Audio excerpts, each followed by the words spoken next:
Alright guys, in today's video, we're going to be putting some dampening rods in the front of this KLX110, a new DNM rear shock, and an FMF exhaust. We're going to be changing out this rear shock for a new 250 pound DNM shock, 270mm. You're going to want to pop your seat off. It should be two 8mm bolts, one on each side to pull the seat. Next thing you're going to need is a 14mm wrench and a 14mm socket. You're going to want to undo this bolt and this bolt here as well. Make sure the rear tire's off the ground. You got the bike on some kind of stand. Once you pull those bolts out, the shock should come right out. Right, so once your shock's out, just going to compare them side by side here. You can see this new DNM one's a little bit longer. They say 10mm. Now this is a much better shock. This is what I run on my bike. I recommend these. They have them in 3 different weight classes. This is the lightest one. I think it's 250. And then they have a 300 and a 350 as well. But these shocks are amazing. They have that little bit of adjustability that you don't have with stock. Well, they have a lot more adjustability than stock, but great shocks. I do highly recommend these. So once you get that new shock in, next step is going to be to feed your exhaust back in. Now, we've gone with a brand new FMF. So the way you're going to feed it in is just get it kind of in like this.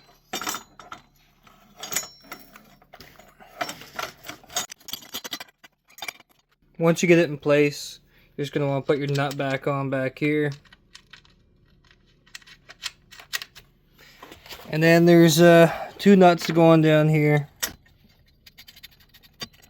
And you're going to tighten them up. So this is the sound with the stock exhaust.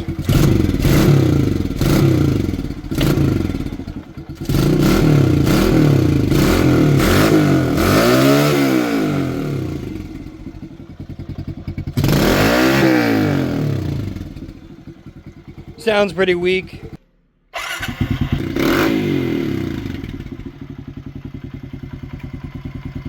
Has a lot throatier of a sound to it.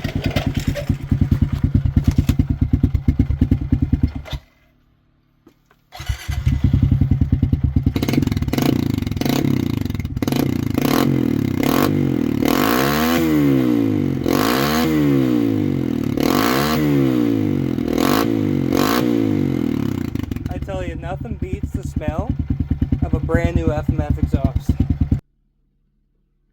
Alright, so next step on this project, now that we've done the rear shock and the exhaust, now we're going to pull the forks off and put some BBR dampening rods in there. And what you're going to need for that is just 14mm. Take the axle out, 14mm for this clamp here, and then this clamp in here I think is a 10. So we're going to get that loosened off. We're also going to pull the brake cable off of the fork here, that's just an 8mm. And yeah, we'll pull that wheel off, pull the forks out, and we'll get to the dampening rods. Alright guys, so the way I like to do this is, like I showed you before, you just pop that cap off. You get yourself an extension, and just a flathead will work. And you're going to push down, it'll click, and you get your flathead in here, and you're just going to want to get this snap ring out. It can be tricky sometimes, especially if your hands are covered in oil like mine.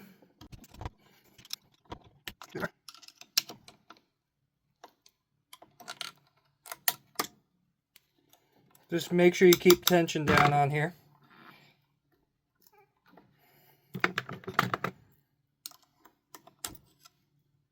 Okay, that's the snap ring there.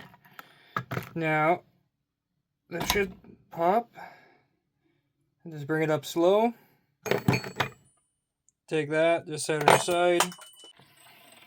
Now your spring can come right out. Have something ready, because it's going to be dripping oil. So, let's get that out. Start draining. Next, you're just going to drain all the oil out of here.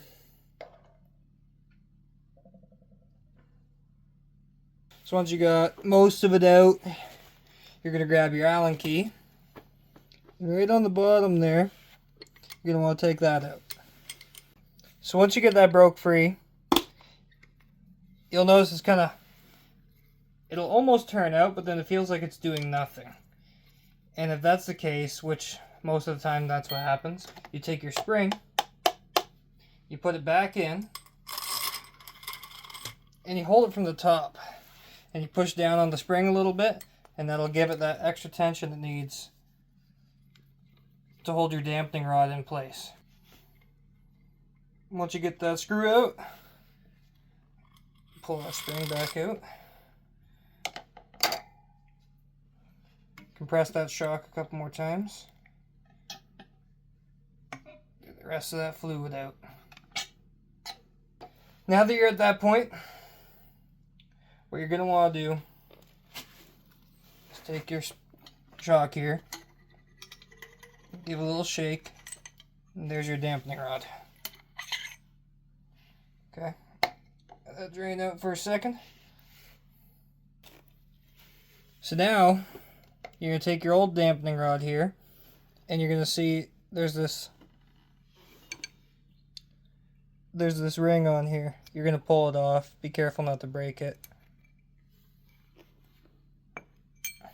You're going to put that on your new dampening rod. There's a spring in here still. We missed that. That didn't come out when I first pulled that. So you put that spring on the dampening rod, like so. Okay. Now,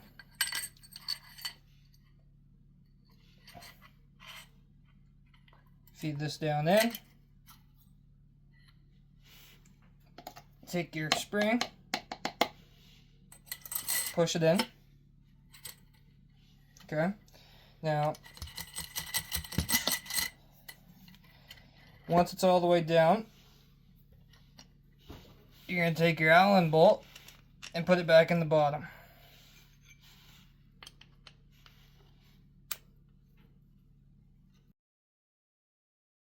Now that your dampening rod's all tightened up, you're going to add 150 milliliters of fork oil. So once you got all your fork oil in your fork here, you're going to take your spring, pop it down there for the last time, and take your little plunger thing here, push down. Sometimes after you've just done this, you'll have to take a dead blow or something. Nothing crazy, but just give her some taps until she wants to go all the way. Once you get it down all the way, don't tap it anymore, obviously. You'll feel it. Get your snap ring back in. Okay.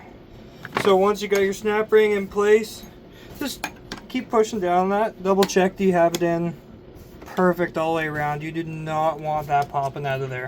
That would not be good. But once that's in place, then you can put your cap back on the top and you're done with your dampening rods. I just thought I'd give you guys a little comparison to the one on the left side has the dampening rod in it, the one on the right does not. So it gives you, I would say, 1.25 inches of height at least.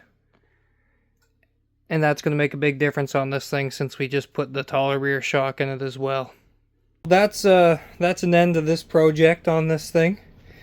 Hopefully the customer's nice and happy. And as always, gotta add the finishing touch.